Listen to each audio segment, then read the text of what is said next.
What was it like to be a woman in such a male-dominated industry?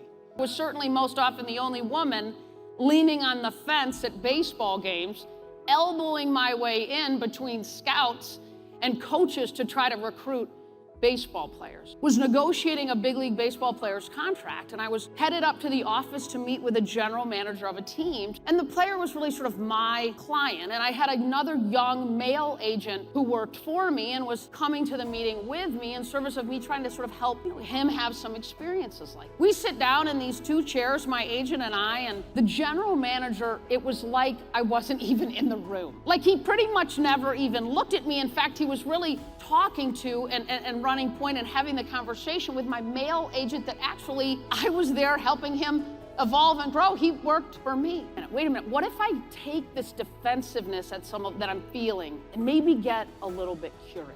So I start to recognize these rotating golf holes on the monitor behind him, and they're Augusta National. And then you know the par 3, the beautiful par 3, number 12. It's a gorgeous golf hole, and I sort of thought, here's a shot. I'm gonna try to shift from defensiveness to curiosity. I'm gonna try to connect.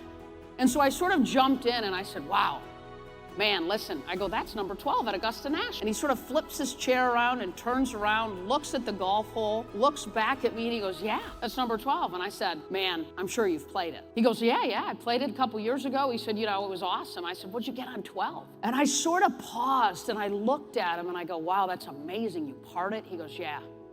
I said, you're not gonna believe this. He goes, what's up? I said, dude, I played it last week, man. I birdied it. It was cold.